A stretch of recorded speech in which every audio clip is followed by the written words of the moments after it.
వాళ్ళు రెచ్చిపోయిన విధానం చూస్తే ఒక్కటే మేము అడుగుతా ఉన్నాము పవన్ కళ్యాణ్ గారిని, అసలు మీరు చదువుకున్నారా? కొంచెమైనా పరిజ్ఞానం ఉందా? అదేమంటే కాపు సోదరులు ఎందుకు ఇస్తా ఉన్నాడు, మనం భోజనాలు పెట్టలేము, మనం మంచినీళ్ళు ఇవ్వలేము, అందువల్ల మనం ఎట్లా అన్ని సీట్లు అడుగుతాము, ఎన్ని ఇస్తే అన్నీ తీసుకోవాలి. రాజకీయ పరిజ్ఞానం అంట ఎవరు? చంద్రబాబు నాయుడు. అంత సమర్థుడు అంట. అంత సమర్థుడైతే ఎందుకు ఓడిపోయాడు? మరి 23 సీట్లతో ఎంత ఘోరంగా ఓడిపోయాడు.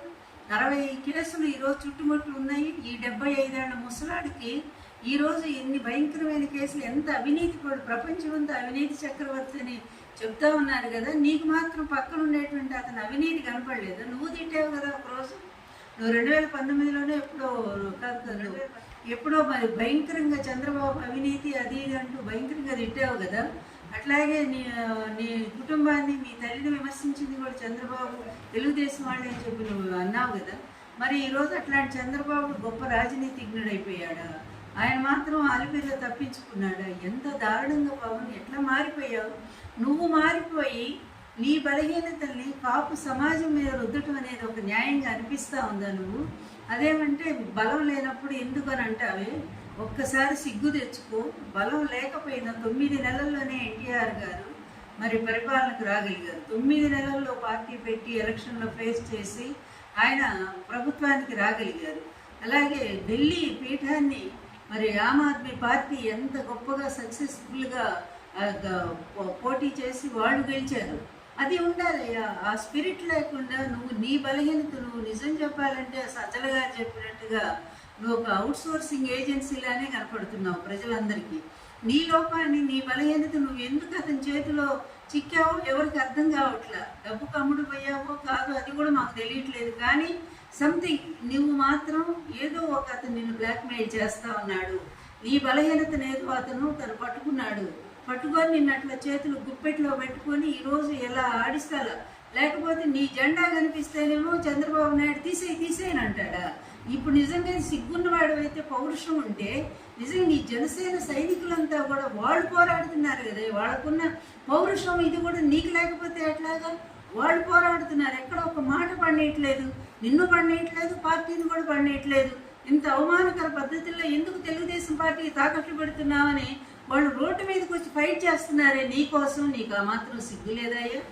వాళ్ళకున్నటువంటి పౌరుషం, ఆత్మాభిమానం నీకు లేదా? ఇది నీ జాతి అని నువ్వు ఈసడించి మాట్లాడుతూ ఉన్నావే. ఎప్పుడైనా కాపు జాతి కోసం నువ్వు ఏ రోజైనా, ఏ ఒక్క రోజైనా కరోనా లాంటి కష్ట సమయంలో నువ్వు మరి కోట్లు అప్పుడు సంపాదిస్తూ ఉన్నావు కదా సినిమా నటుడిగా. ఇలాంటి కాపుల కోసం చేశాడు కదా. 14 సంవత్సరాలు ముఖ్యమంత్రిగా చేసి మొత్తం లూటీ చేసి 2 ఎకరాల పెద్ద మనిషి ఈరోజు 6 లక్షల కోట్లకి ఎగబాకాడే. ఇదంతా అవినీతి కదా? నీ కళ్ళకు కనపట్లేదా? అందులో నీకు ఎంత షేర్ చేస్తున్నాడో మాకు తెలియదు దాని గురించి, ఎందుకంటే ఇవన్నీ చాటుమాట వ్యవహారాలు కనుక. కానీ పబ్లిక్గా ఈరోజు కేసులు బయట చేస్తా ఉన్నాయి కదా. అతని అవినీతి మీద 18 కేసులు స్టేలు తెచ్చుకుని బయటకు వచ్చాడు కదా. అందులో నేనేసిన కేసు కూడా ఉంది కదా. ఇన్ని ప్రత్యక్షంగా ఉన్నా కూడా నువ్వు నమ్మవా అతని గురించి? అంటే నువ్వు అతని చేతిలో ఎలా బందీ అయిపోయావో, ఎలా చిక్కిపోయావో అనేది చాలా స్పష్టంగా అర్థమవుతుంది. అది ఏ బలహీనత లేకపోతే ఏ విధంగా నువ్వు అతని చేతిలో చిక్కావనేది కొద్ది రోజులు అది కూడా బయటకు వస్తుంది. కానీ నువ్వు చిక్కి అతని చేతిలో నువ్వు ఈరోజు కాపు జాతిని అవమానం చేస్తున్నావు. ఇది మాత్రం ఎవరు క్షమించరానటువంటి విషయం. నీ బలహీనతని జాతి మొత్తానికి ఎలా ఆపాదిస్తావు? ఏమి 24 సీట్లు తీసుకుని నువ్వేదో పెద్ద గొప్పగా భావిస్తూ అతను మనకి ఇచ్చాడు కాబట్టి మనం నిలబడ్డామంటావే. పక్కనుండి ప్రతి ఒక్కడు కూడా పార్టీ పెట్టిందే ధైర్యంగా. జగన్మోహన్ రెడ్డి గారు ఎప్పుడు పెట్టారే పార్టీ? 2011లో పెట్టారు. 2014 ఎలక్షన్స్, అందులో 16 నెలలు అయిపోయి జైల్లో పెట్టారు. జైల్లో పెట్టినా కూడా వచ్చి నిలబడి జైలు నుంచి వచ్చి కూడా ధైర్యంగా పోరాడలేదా? 175 సీట్లు పోటీ పెట్టలేదా? నీలాగా 5 సీట్లు 10 సీట్లు అనుకుంటూ ఎవరిని అడుక్కోలేదే. ఎవరి పొత్తుల కోసం ఆయన వేయి చూడలేదే. ఆయనంతటా ఆయన ధైర్యంగా నిలబడ్డాడు. 175 సీట్లు పోటీ పెట్టాడు. కేవలం 1.5% తేడాతో మాత్రమే ఓడిపోయాడు. అయినా 67 మంది ఎమ్మెల్యేలని, 8 మంది ఎంపీని గెలిపించుకున్నాడంటే అది గట్స్ అంటే. లీడర్ క్వాలిటీ అంటే వాళ్ళని చూసి నేర్చుకో. నువ్వు ఎట్టాగు లీడరు కాదు, నటుల్లాగా సినిమాలో నటిస్తావు, మళ్ళీ ఇక్కడికి వచ్చి బయట కూడా నటన చేస్తానంటే అది ఎట్లా కుదురుతుంది? ప్రజలు ఏమన్నా అమాయకులు అనుకున్నావా? ఆత్మాభిమానం ఉండే కాపు జాతి నిన్ను ఎప్పుడో బహిష్కరించింది. నువ్వు చంద్రబాబు నాయుడు తాకట్టు పోయావనేది ఈ జాతికి ఎప్పుడో అర్థమైపోయింది. అందుకనే నీ సభలకు కూడా జనాలు కరువైనటువంటి పరిస్థితి. తాడేపల్లి అంటే పూర్తిగా ఇక్కడ కాపు ప్రాంతం అయినటువంటి ఈ ప్రాంతంలో చంద్రబాబు నాయుడు వేసిన ఎత్తు ఏంటంటే బ్రహ్మాండంగా నీ జనాలను ఉపయోగించుకొని తనకొచ్చారని చెప్పి చూపించుకుంటూ, చూసారా మా సభ అంత సక్సెస్ అయింది, ఇంత సక్సెస్ అయిందని చెప్పి చెప్పుకోవడం కోసం ఆయన ఓ పెద్ద ప్లాన్ చేశాడు. చేస్తే ఏమైంది? నువ్వు కూడా చతికిలబడ్డావు అక్కడ. అందువల్ల నువ్వు ఏమి సందేశం చెప్పా? ఎక్కడికి పాతాడాన్ని తొక్కేస్తావా? ఎవరిని? వైఎస్ జగన్మోహన్ రెడ్డి గారిని ఏం చేశారయ్యా? తప్పేంటి చెప్పండి, ఒక్క మాట చెప్పండి. ఈ పేద ప్రజలకి దాదాపు 2.5 లక్షల కోట్ల రూపాయలు పేద ప్రజలకు పంచిపెట్టినందుకు ఆయన తొక్కేస్తావా?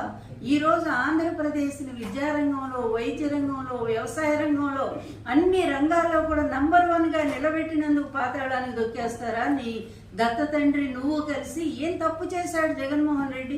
నువ్వు నిష్కారణంగా జగన్మోహన్ రెడ్డి గారి మీద కోపం పెంచుకున్నావు, ద్వేషం పెంచుకున్నావు. కోపం వేరు, ద్వేషం వేరు. అతను ఎప్పుడు కూడా నీ కుటుంబం జోలు రాలేదే, మీ తల్లి గారిని గురించి ఒక్క మాట అనలేదే, మీ ఇంట్లో వాళ్ళ గురించి ఆయన ఏం మాట్లాడలేదే.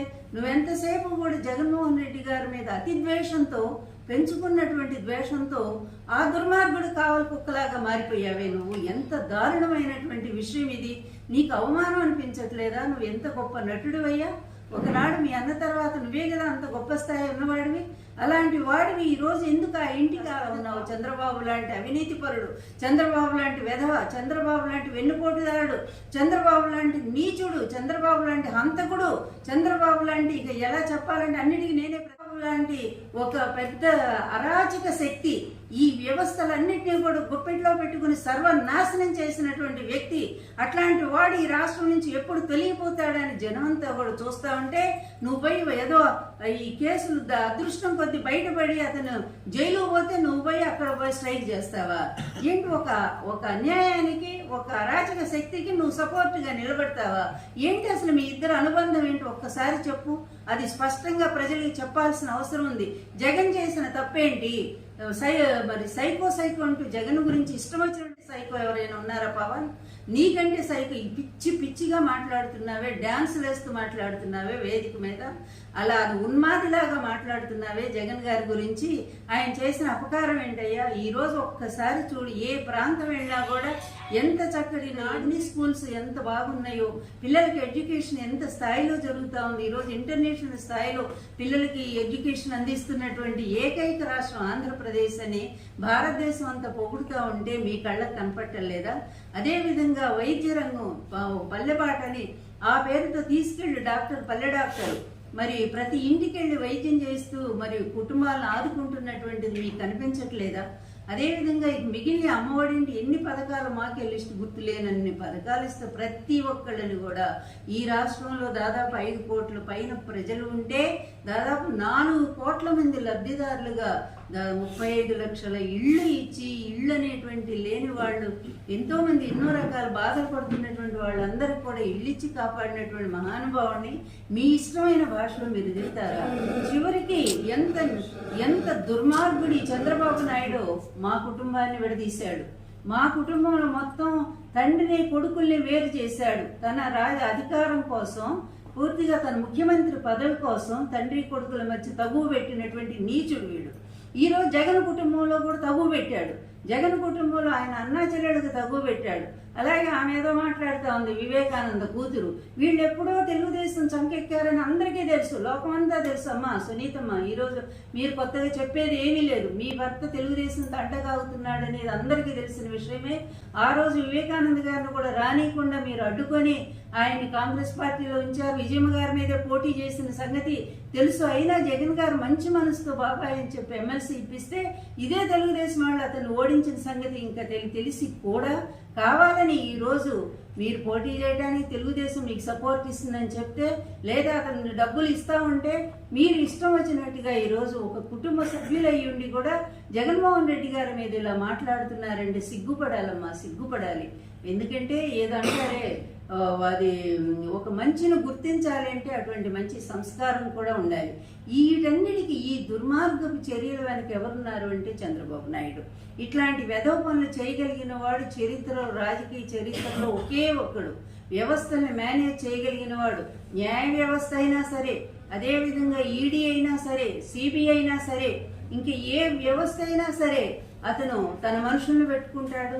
అలాగే ఏ పార్టీ అయినా సరే, బీజేపీలో ఇతని కోవర్ట్లు ఉంటారు, కమ్యూనిస్టులో ఉంటారు, ఏ పార్టీ కాంగ్రెస్లో ఉంటారు, ఇతను అన్ని పార్టీలు అవసరం కొద్ది పార్టీలన్నీ మార్చుకుంటూ ఉంటాడు. నీచ నికృష్టుడి పంచన చేరి ఈరోజు నువ్వు ఇష్టం వచ్చినట్టుగా ఒక మంచి సామాజిక న్యాయంతో ఒక సామాజిక విప్లవాన్ని తీసుకొచ్చి అన్ని కుల రహితమైనటువంటి ఒక గొప్ప సమాజాన్ని ఈరోజు ఒక గొప్ప సంస్కర్తలాగా అందిస్తున్నటువంటి జగన్మోహన్ రెడ్డి గారిని మాట్లాడటానికి మంచి మనస్సు ఉండాలి, మంచి ఆలోచన ఉండాలి, మంచి సంస్కారం కూడా ఉండాలి. కానీ అవేవి మీ ఇద్దరికి కూడా కనపట్లేదు. ఎంత ఒక రాజకీయ నాయకుడిని నువ్వే చెప్పుకుంటా ఉన్నావు. 10 సంవత్సరాల పార్టీ మీది, ఇంతవరకు కనీసం వార్డు కమిటీలు కూడా వేసుకోలేడు దిక్కుమాలిన పార్టీని నడుపుతూ ఉన్నావు. నువ్వు ఎందుకు వేయట్లేదు అందరికీ తెలుసు. చంద్రబాబు ఏం ఆదేశం ఇస్తే అది అట్లాగే దాన్ని నడిపిస్తావు. దాని గురించి విమర్శించడానికి కొంచెమైనా నైతికత ఉండాలి కదా. నీకు అసలు ఆ హక్కు ఉందా? లేకుండా నీ ఇష్టం వచ్చినట్టు మీరు మాట్లాడుతూ ఉన్నారే. నేను ఒక్కటే చెప్తున్నా, ఈ పవన్ కళ్యాణ్ ఒక చిన్న పిల్లాళ్ళు అంటాడు. అసలు రాజకీయాలు అతని గురించి ఒక్క నిమిషం కూడా మనం ఏమి మాట్లాడాల్సిన అవసరం, ఎందుకంటే అతను కనీసం కొంచెమన్నా బుద్ధి వస్తుందేమోనని.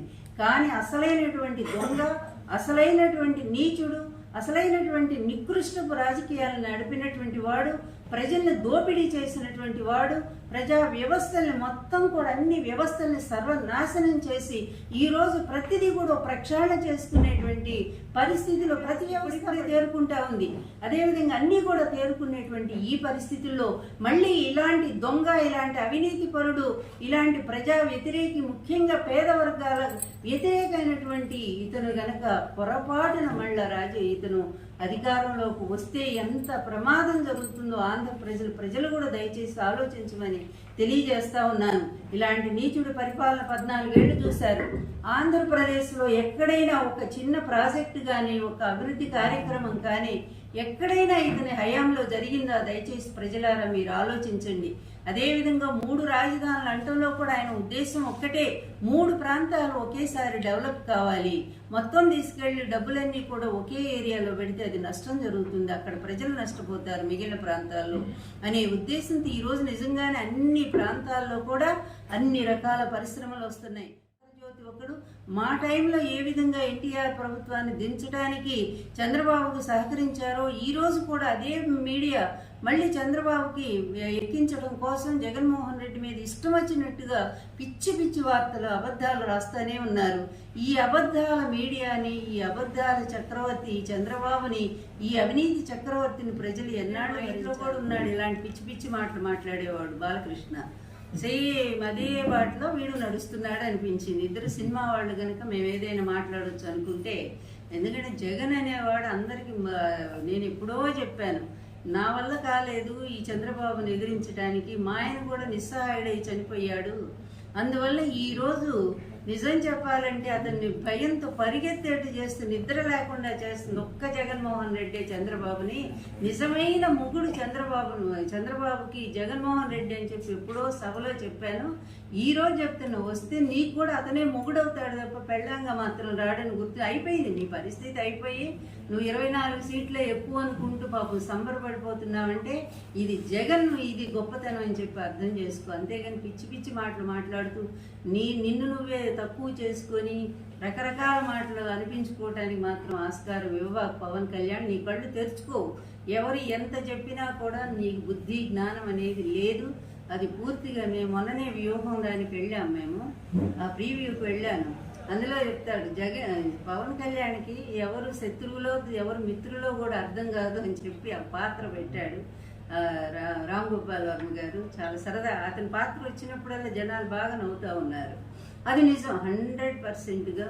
ఎందుకంటే ఇతను మాటల మనిషి తప్ప, అది కూడా స్క్రిప్ట్ రాసుకొచ్చి డైలాగులు, అది కూడా చంద్రబాబు నాయుడు ఆఫీస్ నుంచి ఆ స్క్రిప్ట్ రాసిస్తే ఆ తిట్లన్నీ అన్ని తిట్లే. ఏంటి మీ జెండా సభలో మొత్తం జగన్ను తిట్టడానిక? నాకు ఒకటి గుర్తొస్తా ఉంది ఒక మాట. ఇది ప్రహ్లాదుడు హిరణ్యకశిపుడిని అంటాడనమాట. హిరణ్యకశిపుడు పద్దాక వాడు శత్రువు కదా, హరి హరి అంటే అక్కడ అంటాడు. చివరికి ప్రహ్లాదుడు కొడుకు భక్తుడు, మహాభక్తుడు, ఆయన దగ్గరికి వచ్చి ఎక్కడున్నాడు హరి, నేను అంతా ఎతికాను, ఆ లోకం ఎతికాను, ఈ లోకం, నా నిద్రలోను నా మెలకువలోను నా తిండి తినేటప్పుడు అన్ని వేళల్లో కూడా ఆ హరి కోసమే నేను అన్వేషిస్తున్నాను అంటాడు.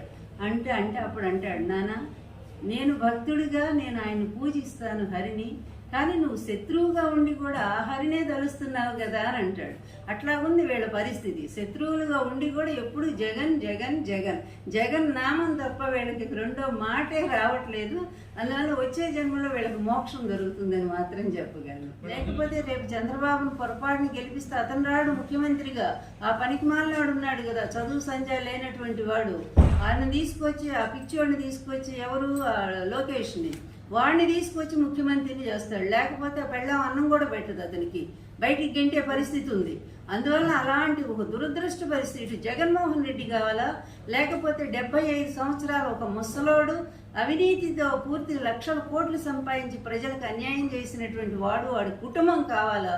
దయచేసి ప్రజలు వాళ్లే నిర్ణయించుకోమని సవినయంగా తెలియజేస్తున్నారు.